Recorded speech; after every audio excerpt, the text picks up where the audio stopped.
Good day, Nigeria. Today, I bring you an urgent and sobering story about the state of democracy in our country. Democracy is meant to be the foundation of our society, a government of the people, by the people, and for the people. But at this moment, right here in Nigeria, we find ourselves in a deeply troubling situation where democracy is being betrayed at its roots. Elder Yusuf Danbaki, chairman of the Kaduna State Labour Party Caretaker Committee, in a statement on social media, described the situation as a conspiracy of silence over the murder of democracy in Nigerian local government elections. His words serve as a wake-up call to all of us, shining a light on a crisis that has been festering in the dark for far too long. October 19, 2024 was supposed to be a day of democratic exercise in Kaduna State. Citizens were meant to go to the polls to make their voices heard in local government elections. But what happened that day was not democracy. It was a charade. There were no ballots, no voting booths, no choices to be made, and yet somehow results were announced. The people of Kaduna were robbed of their fundamental right to vote, and in doing so, the very concept of democracy was spat upon. This blatant manipulation of the electoral process isn't an isolated incident. It is a part of a larger pattern of political control that is slowly eroding democracy at the grassroots level. We know fully that all items will be taken to the polling unit. But unfortunately, this evening, they have started sending vehicles to Greenway and also to Ikara, to Lere, and also to Saga. As they were about to send that Jama, we found out that there is no returning officers sheet. There's no result sheet, so which means even if election is conducted freely and peacefully, the electoral officer who was charged by law, according to that law they passed, he is supposed to make sure that he made an announcement who won. Unfortunately, they made it to be handicapped, which means you'll be conducting election in one local government where his bosses will be here in this office or in government house, wherever, announcing the result. It doesn't happen that way. This travesty in Kaduna is just one example, but it speaks volumes about the state of our local governance across the country. Since the Supreme Court granted financial autonomy to local government, we have seen a disturbing trend.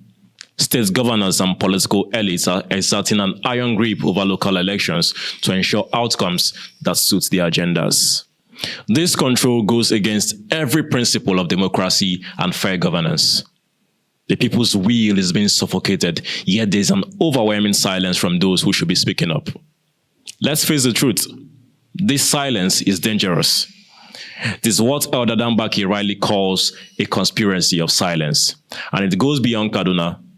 Across Nigeria, those who could and should be holding power to account are activists, civil society organizations, traditional rulers, religious leaders, and journalists are largely absent. Their silence, whether intentional or not, is complicity. It's an acceptance of a broken system. Are we willing to stand by and watch as this silence murders our democracy? Elder Danbaki does not mince words. He asks, are we all complicit in this conspiracy of silence? Are we turning a blind eye to this betrayal of democracy because we expect favors from the government? Are we waiting until this justice affects us personally before we find the courage to speak? These are hard questions, and they force us to confront ourselves and our own roles in allowing this crisis to deepen. These are not just rhetorical questions. They touch upon a painful reality. The Nigerian people are facing a moral and political crossroad.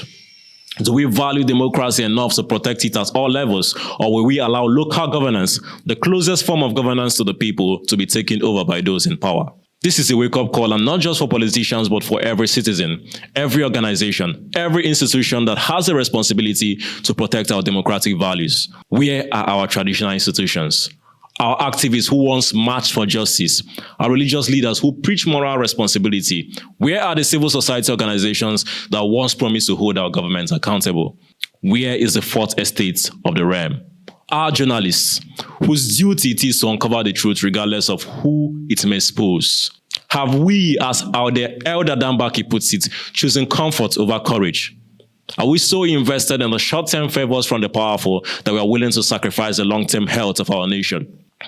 Former Governor Nasir El-Rufai once commented that the North lacks true leaders, those who will stand up and speak out for what is right. Are we proving him right? Elder Danbaki asks. In a time when Kaduna's electoral integrity was shredded before our eyes, where the voices that should have demanded accountability, it's time we ask ourselves if we too have failed to stand up for our people, for justice and for the principles that we claim to hold dear. These were the words of Elder Danbaki. This is not just a call for one state or one election. This is a call for our entire nation. When we allow democracy to be undermined at the grassroots level, it sends a message that the will of the people doesn't matter. And if we allow these in Kaduna, what's to stop it from happening in Kano, in Lagos, in Port Harcourt, or in Abuja? If we do nothing, we risk seeing this practice infiltrate our national elections, creating a future where power rests only in the hands of those who can manipulate it. Elder Danbaki's message is clear. Silence is not an option. Democracy does not survive through the actions of a few. It requires a collective voice of all people who believe in its value. If we truly cherish democracy, we must refuse to stand by as spectators while it is turned down. As Danbaki asks, will our churches and mosques give thanks to leaders who did not earn their victory honestly? Will we as parents feel proud of leaders who are sent through deceit and manipulation? Will traditional rulers bestow titles upon those who have undermined our democratic rights? We must look beyond personal gains and think about the legacy we are leaving for future generations. Elder Danbaki quotes Martin Luther King Jr., reminding us that, in the end, we will remember not the words of our enemies, but the silence of our friends. This is a powerful statement, a warning to each of us. If we choose to remain silent, we will be remembered as a generation that stood idly by as democracy was dismantled before our very eyes. Let us not be that generation. Let us rise united in our resolve to uphold justice, fairness, and the will of the people. We owe it to ourselves, to our children, and to every Nigerian who believes in the power of democracy. We must break this conspiracy of silence. We must reject complicity and demand integrity in our elections. For if we do not act now, we are choosing a future where our voices no longer matter, where elections are mere formalities, and where those in power rule unchecked. Today, we call on every Nigerian to reflect on these words, to understand the gravity of this moment, and to take action. Democracy does not protect itself. It requires courage, vigilance, and the willingness to speak out even when it is uncomfortable. In the words of Elder Yusuf Danbaki, if we do not act now, what will become of us? The time for silence has passed. Let us rise to protect our democracy, for our sake and for the generations that will come after us. Thank you for watching, and goodbye.